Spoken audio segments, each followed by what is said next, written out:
Well, good evening, ladies and gentlemen. Welcome to Freedom Project Academy, where we're going to have an overview of my book, To the Victor Go the Myths and Monuments. Now, a lot of people are going to be very shocked about some of the things that are in this book if they've never been exposed to this sort of thing before. When I went to school, I thought I knew history. I studied history because I wanted to study history. I really liked it. I read a lot of books outside of the normal genre that we got in school and learned a lot of things that I didn't learn in school, but nothing compared to what I learned after I got out of school. And it really all started when I was in an automobile with 4 other men. We were on our way to a speech. And the fellow that I knew the best in the car, in the back seat, said, my state, he was from Arkansas, just paid off its war bonds. And I thought, well, what's that got to do with anything? But I asked him, because I obviously wanted to be asked, what do you mean war bonds, from Korea? He said, no. I said, from the Second World War?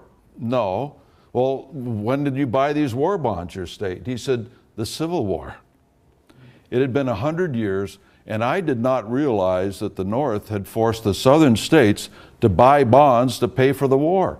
And it took them 100 years to pay it off. Not a well-known fact. And so I said to myself, what is it that I don't know about this conflict?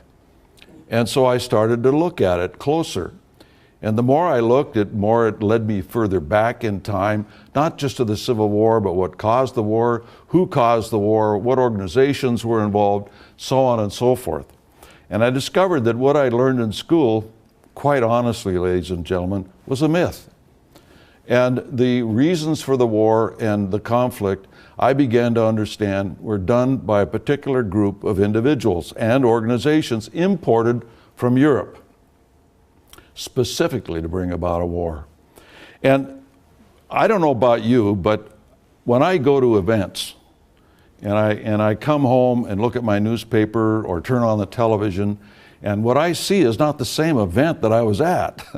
They don't quite report it that way. Now, there are some reasons for that. For instance, in an automobile accident, you have 2 witnesses and they're on either side of the street.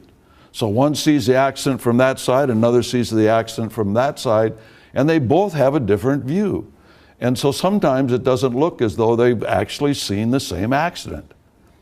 And that is part of the reason why you get a difference of opinion about certain events. Others, they will look at it based on their education or lack of education. For instance, if a cub reporter is there and he doesn't quite or she doesn't quite understand the candidate, for instance, who's speaking, because they don't have enough background to understand what they're saying, they can skew the whole news story. But then there's a third reason. And the third reason is this: some of them are deliberately skewing what happened, deliberately skewing what the candidate or the party or the organization stands for, said, so on and so forth. My experience, for instance, in infiltrating Marxist organizations when I was a very young man, showed me that on many occasions, these people infiltrate into the newspapers, into the TV studios, and I could give you names and so on and so forth. But just as a quick for instance, and you can look this up online when you get home, and I actually encourage everybody to get out pencil and paper and write some of this stuff down if you don't believe it. Or if I throw a name at you, you can go online and look it up. But I knew a young man, for instance, who was the leader in the 1960s of the Young Socialist Alliance, was a very militant organization that got people out into the streets that turned into riots in the city of Seattle. When he graduated, and by the way, his father was the head of the Socialist Workers' Party, which was the Leon Trotsky branch of the communist movement. Leon Trotsky was the rival of Joseph Stalin in communist Russia, and he got kicked out by Stalin, ultimately murdered by one of Stalin's agents in Mexico. They formed the Socialist Workers' Party. This man's father was the head of the Washington State Socialist Workers' Party. When he graduated from the University of Washington, he went to work for the Seattle Post-Intelligencer as a reporter. And soon became the city editor. Now, do you think he might have been a little bit biased in his reporting and his editing? Of course. But that soon became too boring for him, apparently, because he went on to bigger things. And instead of in the streets or in the newspapers, he went on to become a leader in the environmental movement. The man's name is Mark Krasnowski. You can look him up online. I don't know how much of his early career it has, but if anybody's in doubt, I can show you press clippings and everything else. I can even show you his signature on papers saying that he was a member of the Socialist Workers' Party. So it's very interesting. So you have those three things that may happen, you see. It's also the same when it comes to history. There are those that look at it from a different angle, those that look at it based on their education, and there are those that actually do change history in the history books. They deliberately obfuscate and lie about what history really was. And so going back into history and starting to look and following all these rabbit holes and chasing the rabbits down them, I began to put a pattern together of early American history that I had never learned, nor had I found anyone else who had learned it. And that was the beginning of a 45-year time span of looking up facts and putting it into my book, To the Victor Go the Myths and Monuments. And today what we are witnessing is this, a growing distrust of the media. I mean, everybody today is complaining about it. It's so lopsided, it's just incredible, particularly this campaign. Regardless of what you think of the candidates, it's obvious which side the media is on, isn't it, really? Now, this has always been a problem. Most people think that, well, this only is modern, it's always Roosevelt, oh, it was Wilson, oh, it was this, oh, it was that. It has always been a problem in the history of the United States. There's been a bias within a certain segment of the media. In those days, of course, the media was exclusively the press. And so about 10% of the newspapers in the time frame of the ratification of the Constitution were actually on the left, what we would say were leftists. Actually, they were Jacobin, and we'll get into that in a moment. Now, we all recognize the fact that individuals and movements have wanted to rule the people. I mean, you know, whether you're looking at Hitler or Stalin or Mao or Saddam Hussein or anybody else, we know these people want to rule others. Now, how do they get into that position where they wield that kind of power? Are you telling me that a street urchin like Hitler, a low-level thug in the communist movement by Stalin, and Mao Zedong, who was really nobody, were able to put people together to such an extent to propel them into absolute power, that they did this on their own? One man? Of course not. See, there's organization behind these people, and they always hide the organization. They put the leader out front, but nobody thinks about the organization behind it. And how come these people are successful? And this organization, people pretty much recognize, came out of a small group of people at Ingolstadt University on May 1st, 1776. And the founder was Adam Weishaupt with just a small number of students of his. And from there, they propelled themselves into a level of influence. Now, one of the problems that we have when we're talking about the Illuminati is this. First of all, the Illuminati is a fact. This is undeniable. There's no one that contests that. What is contested is how much power did they have? How much influence did they have? How many members did they have? How well were they organized? And when did they go out of existence? You see, because every history book that you read tells you that the Illuminati went out of existence immediately after its being discovered by the government of Bavaria. And it was interesting, by the way they discovered the Illuminati. It was totally secret. And in those days, you didn't have mail service like we have today. You know, we just stick the mail in the slot and we know somebody's going to come along and pick it up, and in Timbuktu, they're going to get my letter, right? Well, this isn't the way it was back in the 1700s. Particularly if you had really confidential correspondence, you hired a messenger. Or someone, some friend, some family member, someone you bought went out and delivered your package, your letter, correspondence, documents, whatever it was.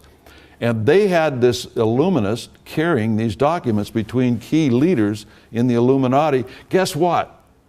As he was approaching Ingolstadt University, lo and behold, a bolt of lightning came down and killed him on his horse. It was an act of God. And when the authorities got there and opened up the papers that he had on them, they said, wait a minute, what is this? These people are talking about taking over governments and killing people and developing poisons and all of that sort of thing. What is this all about? So they found some of the members because of these papers and started to interrogate them. And they discovered what the goals of the Illuminati were. And so before we get to the goals, let's talk about society in general. Because as a society exists, they form their own government, do they not? Every society forms its own government and maintains that government as they wish, based on their culture and religion and so on and so forth. In their geography, whatever, and all things that enter into that society, they form a government. We formed a government here with the 13 colonies, didn't we? Based on our culture, based on our religious background, etc. And that's the case it is all over the world, no matter whether it's a free government like ours or less free in most cases. And so society determines your form of government. Now, if you change that society, you automatically change the government within a certain amount of time. It just is an automatic result. That's why immigration, mass immigration called migration, anytime that's ever happened, there's no time in history when that didn't change the society and the government into which they migrated. No exceptions. That is one of the problems of what's going on in our country today, is they're changing our society. That will ultimately change our system of government. Can't be helped. And Karl Marx knew this. If you read the Communist Manifesto by Karl Marx and Friedrich Engels, they state in there that they want a social revolution. They don't say revolution. You know, we think that they want a revolution. They're going to go in the street and they're going to kill a few people and they're going to establish this new government. They know they can't establish a new government unless they change the society. Now, if they don't change the society enough, what do? They eliminate part of the society, like Cambodia. They took whole cities, literally cities, not little towns, not little villages, whole cities in Cambodia, and marched them out into the killing fields and slaughtered them all because they knew they couldn't change that society without eliminating enough people to do it. You see, they've estimated, for instance, and this is historical fact, that communists have said at least a third of the American people will have to be eliminated in order to make communism work in this country. To get rid of those people that will stand up, who are moral people and won't follow communist orders. Just that simple. But at any rate, getting back to the point, you've got to change society. Marx knew that if they didn't change society, then they could have a counter-revolution in that society, throw the rascals out, and shoot them maybe. I mean, that's what you used to do when you had civil wars and revolutions, right? You shot the loser. I mean, that's the way it was in those days. And so the goal of the Illuminati actually was to change society. Well, how did they propose to do that? So you see the aims of the Illuminati. Excuse me, the overthrow of all government, the destruction of religion. They wanted to get rid of anything that didn't hold allegiance to the state. So they didn't want people believing in God. It didn't matter what the religion was, by the way. They did not want to have the people adhere to a higher authority than the state itself. Get rid of all religion. Abolition of private property. In other words, private property, and this is not taught well in the schools today, is an essential ingredient of a free society. You being able to hang on to the fruits of your labor and not, you know, owning your own house or your own farm and so on and so forth. And the death of individualism and family. Again, they did not want to have anybody just doing what they darn well pleased. and defying the government. And they didn't want people to adhere to the family. The family is really the building block of society, isn't it? And you break up that society, that family, and you start breaking up society. The deification of sensuality. Do we see that in our country today? The deification of sensuality, whatever feels good, do it kind of a thing. The repudiation of marriage. They didn't even want people to be bonded in marriage. And the state control of children.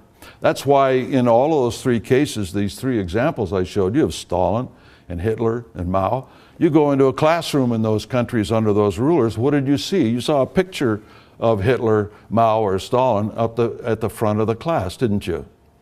And they were required to stand up every day and sing praises to the leader. And that became the substitute for God. And we've seen videos. You can go on YouTube and see all sorts of videos of German kids singing the praises of Adolf Hitler, and so on and so forth. And in the end, the establishment of a world government to be ruled by the Illuminati at the top. And so these are their overall goals to change society, but you can boil them down to two. They have two goals that you should never lose sight of. One is the elimination of God. That is a paramount thing. And two, the building of what they call, and this is not a right-wing deal, they call it the New World Order, a one world government. And so these are the aims of the Illuminati. Now, some of the revolutionaries who were involved in the Illuminati in Europe became very influential on American society. And probably, maybe one of these people, maybe two, you've heard their names, but they are essential in the study of American history as to the influence they had on the fledgling United States. Filippo Buonarroti, who was a close personal friend of Weishaupt and tutored by Weishaupt. Krakus Beoff, you can trace Hitler and Stalin directly to this guy, Nazism and communism. Louis August Blanqui, the same thing. Giuseppe Mazzini, who was the leader of a wing of the conspiracy called the Carbonari. And Comte de Mirabeau, we'll talk a little bit more about him in a little while. He was a pornographer. He dealt in pornography in France. And then Nikolai Bonneville.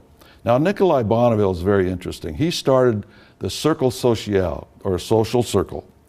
And the social circle had a profound effect on the American people. Through the various individuals that they had run through their organization, they also formed other organizations.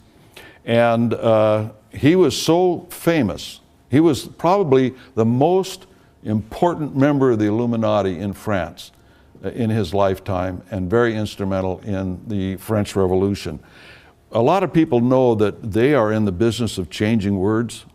It's called semantics, and they will actually change words to confound and confuse the language and move it towards people thinking the way they want them to think. Let me give you an example in my lifetime. When I was a small boy, when you called somebody square, that was a compliment, because you were talking about the four squares of being a good person, responsibility and belief in God and all of that, the four square. That's what you were. You were a good guy. By the time I was an adult, a square had changed completely to an invective. He was a nerd, right?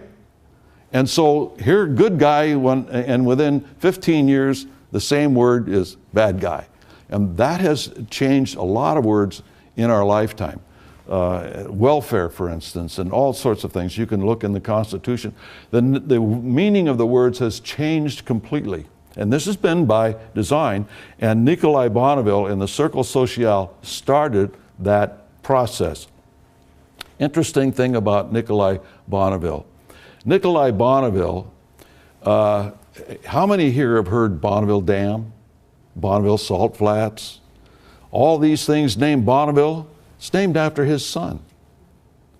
And what happened was a man who was an American, who was instrumental in the American Revolution, went to England and started to form Illuminist organizations. And he was kicked out of, he had to flee England.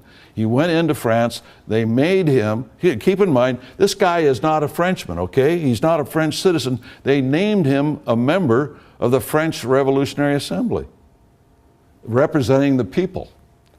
And he was a very close friend of Nikolai Bonneville, and he moved in with Nikolai Bonneville. He moved in and lived in his house for over 6 years. And he slept with his wife. He slept with Bonneville's wife. He was that close.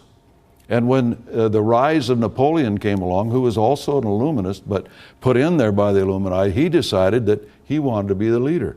This is one of the things that they're always dealing with, these people. Every one of them, they're like the mafia, right? Guy rises to the top and the second guy wants to be at the top. So he bumps off the first guy, right? And that's the way the mafia works. Well, the Illuminati worked to a great extent like that too. So once Napoleon got in charge in France, he started to outlaw all these Illuminist organizations. Why? Because he knew they could take him out. You see, they always eliminate the people that can get rid of them. Hitler did it with the night of the long knives, didn't he? Remember the brown shirt leaders? He was afraid they were going to have a counter-revolution against his revolution, so he killed all the Nazi leaders that he feared. And Stalin did it by inventing a war on terror. There was no terrorism in Russia.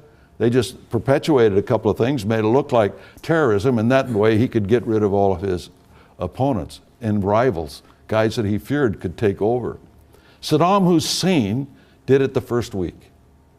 Saddam Hussein, after he came to power in Iraq, got all the Ba'ath Party leaders together and said, now I want you to go out and shoot him, and I want you to go out and shoot him, and so on and so forth. And they had to do it, and they did it. Because they knew if they didn't, it wouldn't just be one dead, it'd be two, right? Both of them. So that's how he struck fear into their hearts and literally took over very, very quickly, totally. But at any rate, this guy when Robespierre became the head of the French government, beheading all those people, you know, the Reign of Terror, he imprisoned this man, this American. No one ever knows how he escaped with his life, but he did. And he came back to America, and Bonneville asked him to take his wife and kids to America because he thought he was going to be arrested and killed by Napoleon. So this man brought these kids and the wife back, and he got the oldest son of Bonneville into West Point, and those are the landmarks that are named after Bonneville, Bonneville's son. The man, the American who did this, who was a member of the Illuminati, was a fellow that all of us know, Thomas Paine. Thomas Paine was a member of the Illuminati. Wrote a great thing called Common Sense. After that, you can throw the rest of it away. Most of Thomas Paine's writings after that are used as primers by the communist movement to take people who are basically American in their thinking into rationalism and away from God and building big government. Any rate. Now, the Jacobin movement was imported to America from France, revolutionary France. These Illuminist agents came to the United States trying to take over America during Washington and Adams administrations. And they were controlled by the Illuminati. Now, the interesting thing is, now you can find this out if you look hard enough online, it got so bad that when Philadelphia was the capital of the United States before they built Washington, D.C., it's about 28,000 people lived there. They had a riot of 10,000 people in the streets looking for George Washington to hang him. Now, did you read that in your history book? I sure didn't. But it's there, it's a fact. In fact, Adams, later on, John Adams, when he recounseled with Thomas Jefferson, because they had a falling out there for about a decade or more, Adams wrote Jefferson and said, the only thing that I think saved the United States in that time period was a yellow fever epidemic that hit Philadelphia. And so everybody stayed home. They didn't want to riot anymore. They went home, closed the shutters on their house, stayed inside, and the outside agitators, and there were a lot of them, came into town as part of this movement, they didn't want to go to Philadelphia anymore and catch the yellow fever. As a matter of fact, Benjamin Franklin's grandson died of yellow fever. He was the editor of the Aurora newspaper, which was a Jacobin newspaper. By the way, this movement, the Jacobin movement, evolved into the Democrat Party. It's just that simple. Whether you like it or not, look at history, go back and study it. That's the way it is. At the same time, we had a Rosicrucian influence on America. The Rosicrucians is a secret society that's very, very difficult to research. It is probably one of the most secretive of those that are known. And I've read all their books that I could get my hands on. And they always say the same things relative to who their leaders were down through the ages. For instance, they had a council of three. This is a worldwide council of three, mainly confined basically to Western Europe in all respects. And the leaders of the council of three, and wait for this one, Benjamin Franklin, George Clymer, and Thomas Paine. Now, Thomas Paine, when he left and came to the United States, he was replaced on the Council of Three by Lafayette, Marquis de Lafayette.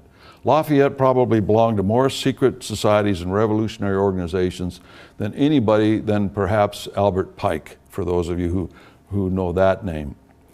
It kind of went into a hiatus. These men all died and they kind of, disappeared, so to speak. And the second Council of Three was revived just before the Civil War.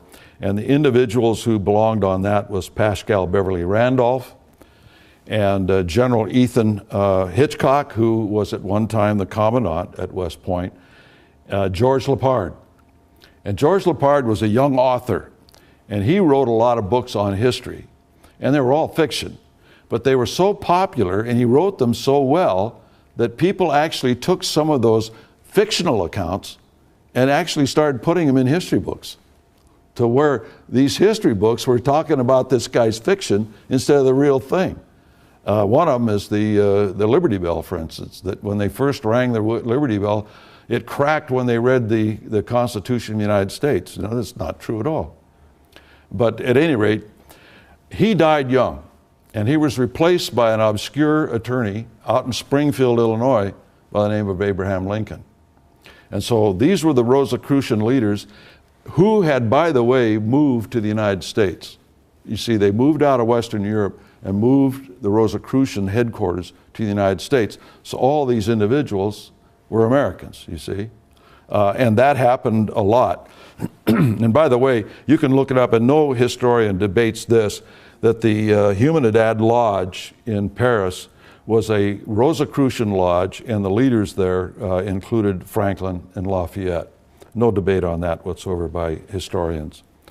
Now, there was a tremendous amount of Illuminati influence through institutions on the government and in our society. For instance, I'm just going to cover a couple of them because there's so many and we haven't got the time. But once the Bavarian government had outlawed the Illuminati, Weishaupt had to flee north, and he went north into Göttingen University and was a professor there with a number of other members of the Illuminati. In fact, out of that institution comes all of the racial prejudices of Adolf Hitler. You can trace all that hate the Jews, the Slavs, all the rest of it comes right out of that university in a direct line to the Nazi Party. And out of that instruction there came individuals like George Bancroft. Now, George Bancroft, right after he got his doctorate there, founded Round Hill School, and it became a preparatory school for Harvard. Harvard actually financed it, but he put it together and he ran it. And he had like-minded individuals become part of the faculty of Round Hill School. He went on to become the Secretary of Navy. And as Secretary of Navy, he started Annapolis Naval Academy without the permission of the executive branch, or although he was part of the executive branch, or the Congress. He just started it. And like a lot of things that executives do, Congress kind of goes along with it. Now, you can argue the merits of doing that. We can all say Annapolis is great, it's wonderful. We need training for our young Navy cadets so they can go on and be great admirals and win wars for us and protect our shores and all that. But it was done illegally, basically. And anyway, he was behind it. The other thing is that there were other individuals who were involved in this process out of Göttingen. In fact, Edward Everett was the first American to be awarded a doctorate from Göttingen University. Now, Edward Everett was a very prominent man. You probably know him because he delivered the Gettysburg Address. Now, I know you think Lincoln did, but the actual address was delivered by Edward Everett for about an hour and a half, and Mr. Lincoln stood up and gave this short little dissertation off some notes he made that we think of as today as the Gettysburg Address. But he was not the main speaker. Edward Everett was. And Edward Everett, right after he left Göttingen, the first thing he did when he came back to the United States was to educate Ralph Waldo Emerson. And Ralph Waldo Emerson, his entire life, was involved in the socialist movement and very much a revolutionary. Now, he wrote some very good poetry. I like his poetry, frankly. I've been to that bridge at Concord, where the shot that was heard around the world, where they actually stood up to the British Army from crossing that bridge. There's that Minuteman statue, and on that statue is that poem by Ralph Waldo Emerson that's so stirring regarding the individuals that stood up to the British at that time. But we know that politicians say one thing, doesn't mean they always do what they say. And that a lot was Emerson. Now, I was taught in school, he was a great poet and all that, Thoreau and these guys, they were great Americans and so on, but they were all socialists. At any rate, a couple of things happened in Europe when the Illuminati was discovered. They developed a tactic that was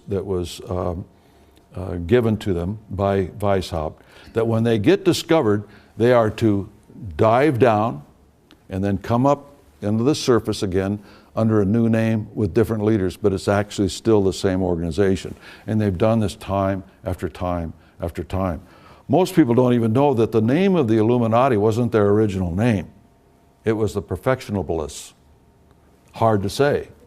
So they changed their name to Illuminati. But at any rate, what they did was this. They formed something, a network called the German Union. And this German Union was designed to help people, supposedly, with being able to get reading materials and books, magazines, that kind of thing. Because in those days, books and magazines were pretty expensive. Sure, the printing press had come along, but it was still very expensive. So what they would do, they would have a little group, say in a small town, and they would pool their money to get this magazine subscription or this book, and then they would pass it around. Well, they had nearly 500 of those societies in the German Confederation. And as a result, they started to control what magazines could stay in business, what publishers could stay in business, because they wouldn't order the books that they didn't want out there. They would order the books that were written and the magazines published by their own minions. And so over a period of time, over many, many years, they started to influence the thinking of the German people. By the time Hitler came along, they were all prepared. But at any rate, that's what they did in Germany. In the United States, they copied the same thing into American literary societies like the Bird Club, Radical Club, Atlantic Club, Saturday Club, and they started to promote themselves. That's literally what they did. The Emersons and the Longfellows and the Whittiers and the Thoreaus all belonged to these societies, and they promoted their own writings. They formed their own magazines and shut everybody else out. See, because I, as an intellectual, am an individualist, right? I'm out there writing and that sort of thing. I'm not part of any organization. I'm just trying to get my viewpoint across, you see. Well, that doesn't work when you've got all these individuals organized to capture the publishing houses and deny me access to these magazines and publications and everything else. There were a lot of good writers and as such in those days. You've never heard of them because they were shut out. Individuals just want to do their individualism. These guys were organized. They not only took over the publishing houses, they not only took over the magazines and started them and the newspapers, they actually started to go into the Christian publishing houses. And the main thing they did there was this. They tried to convince Christians of two things. Being a socialist was really the Word of God. In other words, sharing alike and all this charity business, only it's government charity instead of individual charity. They convinced Christians that that was the way to go. But more important than anything, the thing that they did was to convince Christians not to get involved. In other words, don't get involved in this. Do nothing. They wouldn't change any of the scripture. They wouldn't change the Bible. They would just change the mindset of how you read it. In other words, you're supposed to support your leaders. Like, there are many passages in Scripture that say that, except it's taken out of context. Cover to cover, it's what? Oppose evil and the consequences of not opposing evil. But they got Christians to stop opposing evil. And that's all they had to do. What is the chief enemy of these kinds of people? It is the religious people, is it not? So do you think they're going to leave the religious people alone? That they're not going to attack them in a way that they don't even realize they're being attacked, that they're taking over from the inside? This has been going on, and that's all I'm going to say of it.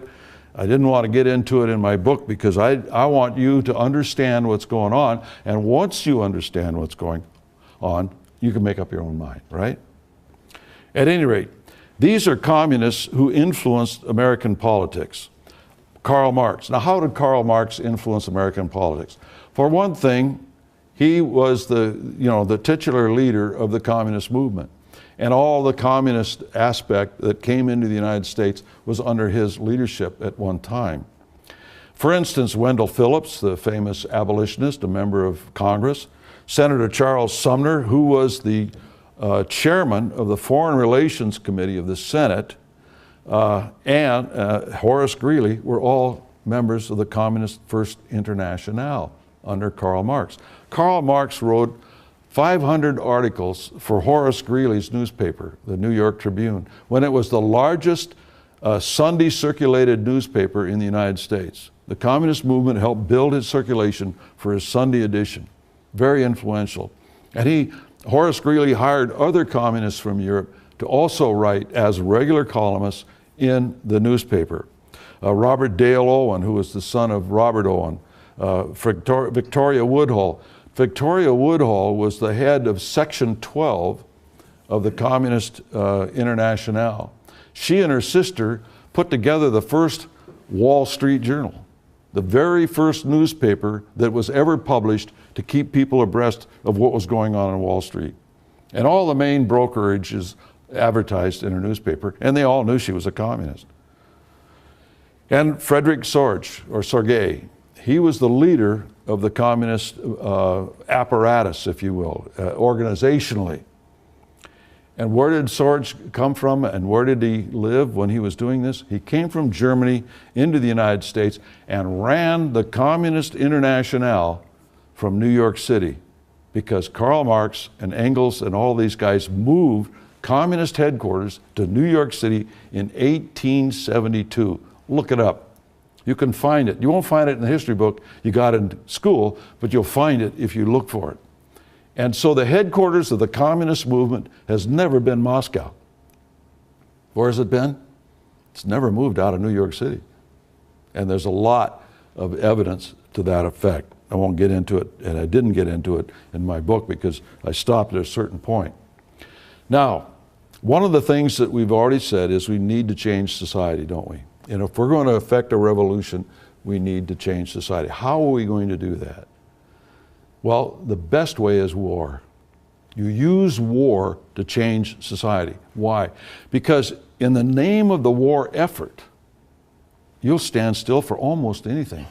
You'll have increased taxes, increased regulations, the curtailment of your travel, any number of different things in the name of winning the war. One example is the cigarette tax. In the name of World War II, they put a tax on cigarettes that didn't exist there before by the federal government. Now, when the war was over, did they get rid of that tax? Of course they didn't. But there were a lot of other things as well that they didn't get rid of in the name of winning the war, which were regulatory. They confiscated businesses, all sorts of things like that. But the war has to be on your soil to really make those changes. Can't be a war over there. It's got to be a war here. Terror is another way of affecting change. In the name of terror, in the name of security, in the name of protecting your neighborhood and your home from terrorists that may or may not be there, but you're convinced they are, then you will stand still for limitations on your freedom. We see that, for instance, don't we, with the war on terror today, with the government's ability to violate the Fourth Amendment of the Constitution, of searching your private records and everything else in violation without a war warrant. Economic collapse will do it too. And mass immigration will do it. So the best one, though, is war. So how do we bring about a war in the United States? How do we do that? We're not going to get England or France or Spain to invade us. We already had that. The last one was the War of 1812. And the English and everybody knew that they couldn't invade the United States. It's just impossible. So they developed a plan to bring about a war inside the United States. We recognize that war today as the Civil War. And you can put any label you want on it, an economic war, a war against slavery, all that. All of these things were used as excuses. Most of the people that brought about the war, you can document the fact they hated the Constitution of the United States. They hated the freedom of the American people. The leaders of the anti-slavery abolitionist movement hated the Constitution. They just didn't want to amend the Constitution to get rid of slavery. They wanted to destroy the Constitution, whether it was Phillips, whether it was Garrison, or who the leaders were. And they said so publicly. And that, ladies and gentlemen, is one of the reasons why the people that lived at that time were not enthusiastic about eliminating slavery right away, because they didn't like what came with it. It wasn't that they were for slavery. They just didn't want to hand leadership over to these people that wanted to get rid of the Constitution in the process. So it was very slow, and there was a lot of resistance to this. But the thing that really finally turned this thing around was the terrorism that they produced on American soil to get the war started. They used terror to actually start the war. And the individuals that I have listed here are individuals who finance socialist and terrorist cause, these industrialists. We have the idea that industrialists, capitalists, are anti-communists. That's not necessarily the case. There are a lot of them that helped the communists over the years because they themselves believed in it. Whether it was Robert Owen, a Scotch industrialist who started communist communes in the United States. Frederick Engels was an industrialist, a partner of Marx. Gerrit Smith, who was part of the Astor Empire, John Jacob Astor. Andrew Carnegie had to leave England because of his involvement in the British Chartist movement. Chartist. And that's just another name for communist. The Chartist newspaper, The Republican, published the Communist Manifesto, the first ones to publish the Communist Manifesto in England. Andrew Carnegie was a man who was part of this Chartist movement. Cornelius Vanderbilt. Cornelius Vanderbilt financed that Wall Street Journal that I just talked about. It wasn't called the Wall Street Journal, but that's what it was in fact. And because he was sleeping with Woodhull's sister. She was his mistress. And so he helped finance these sisters in their communist activities. Now, the chief instrument of communist terror, which reacted the South into secession, was John Brown. John Brown was a communist according to his son, okay? Now, you won't read that in your history books, but what happened with John Brown was he created such a reaction in the South because of Harper's Ferry that the Southerners were scared to death. In 1850, they had a secessionist convention in the South, and they didn't secede because they weren't ready to secede. But after John Brown, they were, because it showed them, amongst other things, that the Northerners, in their eyes, were ready to kill them all. I mean, literally. And so John Brown was used to create that condition. And the terrorist John Brown was helped by individuals who can trace their organizations directly to the Illuminati through the First International, like Sumner and Phillips and Greeley. Alan Pinkerton, remember him? He's the guy that helped start the Secret Service in the United States. He was the guy that formed the Pinkerton Detective Agency, using the all-seeing eye as his emblem. In fact, the all-seeing eye of his emblem led to the slogan, Private Eye. That's where that came from, was Pinkerton's illuminist eye.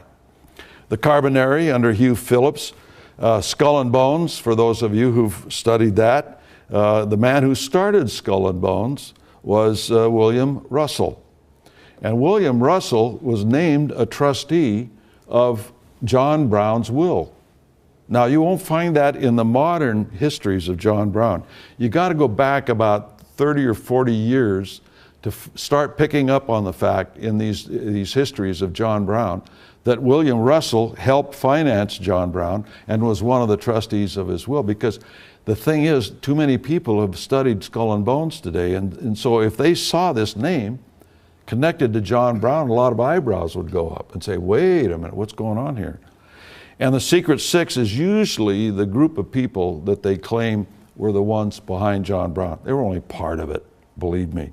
And the Brotherhood of the Union, which was led by the Rosicrucian leader, George Lepard. The Brotherhood of the Union was one of the most influential organizations in the United States you've never heard of. I had never heard of it until I stumbled across it and I says, what is this? And then realized it was to be an umbrella group for all of these leftists. They were going to form an umbrella group to unite towards doing certain things. Now, the interesting thing on this chart is these are the individuals and organizations that helped John Brown. Some of these people had to flee the United States after Harper's Ferry because they knew they could be tried for treason. None of them were. They only tried, and those individuals found at Harper's Ferry, they let everybody else go. And some very big people were involved in the United States government doing all of this. Newspapers. These newspapers, and this is just a few, actually had reporters writing with John Brown, participating in the murder and mayhem and arson, and writing back as unbiased observers to the newspapers about this great saint called John Brown who's trying to free the slaves. And today we see things that are similar, don't we? For instance, we see video on TV where they'll go into a FARC training camp of terrorists in Colombia and show them, in their camps getting trained and all the rest of it. But the Colombian government, for some reason or another, can't seem to find them. But this reporter can, and come in and video them and then leave with the video. Whose side do you think that guy's on? He's not an unbiased observer, you see. He's kind of like the Mark Krasnowskis of the world and that sort of thing that I mentioned earlier. They have a bias, but it doesn't show up in print all the time. And so these sorts of newspapers help propel this idea of this terrorist and what he was doing. And Southerners were reading these newspapers. They were saying, uh-oh, this has gone too far. They literally want to kill us. That's what they're saying in some of this stuff. And the people behind John Brown are getting away with this. It's time for us to leave. And that's what caused them to secede. That's what finally made the mass population of the South to leave. Now, I don't want to leave the South alone without saying this one point. I concentrated on my book about the northern aspect of the conspiracy because the North won the Civil War, right? So it had the major influence on the rest of the country. But we had these types of conspirators in the South. You'll see in my book very prominent individuals in the North and the South who called for the separation of the country into two parts. And as soon as it was separated, the agitators in the North became super patriots. We can't allow these people to leave. We've got to fight a war to keep them, keep the Union together and all that. And sometimes the speeches were made within 30 days of each other. It's incredible. In the South, it was a little bit different. They called for the separation, the secession, but as soon as the secession happened, they became obstructionists, preventing the South from winning the war within the Confederate government, within the state governments. For instance, Brown, who was the governor of Georgia when Sherman marched to the sea and on the way he burned Atlanta. Did you know he had 10,000 troops under his command and he dismissed them, told them to lay down their arms and go home before Sherman even marched into Georgia? After the war, Brown became one of the richest men in the South because he became an in-place carpetbagger. I mean, he started to take advantage of Reconstruction and buying up property, you know, cents on the dollar and everything else. The man was really bad. All that's in the book. And I've already mentioned this, we concentrate more on the conspiracy in the North simply because the North had more influence after the war going forward. Now, one of the things that happened in the war was a lot of the European communists came to the United States and became generals in the Union Army. For instance, Karl Wedemeyer was a personal friend of Karl Marx. Marx actually lived in his house for a time. He helped him form the First Internationale. Same with August Willich, Karl Schurz, Friedrich Anneke, Gustav Paul Clausewitz. In fact, Clausewitz, 5 years after the conclusion of the Civil War, was what they called the Red General in Paris. When the communists took over Paris and started to slaughter the clergy, you know, the Archbishop of Paris and others to form a communist government in Paris. And he was fresh from the Civil War. That's the kind of thing that was going on. There were 40 German radicals. I'm using the term radical rather than communist because some of them I can't absolutely prove were communists, became generals in the Union Army. 78 others besides them were made generals in the Union Army. And in the Confederate Army, they only had 10 foreign-born. That's it. Whereas they had, 130 practically in the North. And it was a real serious problem. And many of those men went on to become very important. Karl Schurz, for instance, we're in the state of Wisconsin right now. And in this state, he's a very famous individual because he came straight from communist revolutions in Europe into Wisconsin and was made a colonel in the militia and a trustee of the University of Wisconsin almost immediately, and became very important in the United States. Look him up. You can see how to spell his name. They won't tell you he was a communist, but just when you read it and see what he was involved in, it will be amazing to you. And then start to research this guy. Go back in his life and really spend some time. You will see he was always under communist orders, from the time he was a student at the university, and his main professor was a leader in the communist movement. But at any rate, we document in the book the fact that many of these communists went into foreign service, into the State Department. It was really quite a problem. And we're running out of time now, and I can't really get into some of the things that these men did in foreign service. So let me just end up on this one little note, just to give you one other example of an individual. One of the people that was appointed by President Pierce as our consul in Rome was George Sanders. George Sanders and the future President of the United States, James Buchanan, hosted a dinner for all these communist revolutionaries in London, whereat they advocated overthrowing the governments of Europe and killing all the rulers. And they ended up the banquet by singing the Marseillaise. And it was so bad that when the Senate got wind of it, they would not confirm George Sanders as our consul in London. When he came home, he gave a speech in New York, wherein he said that we need to have a revolution and reinstitute the guillotine. Only this time we need it driven by steam. Ka-chunk, ka-chunk, ka-chunk. And that was the kind of guys that we were sending overseas. And I'd like to get into the Ostend Manifesto and other things to show these revolutionary involvement in these things. You'll find it all in my book.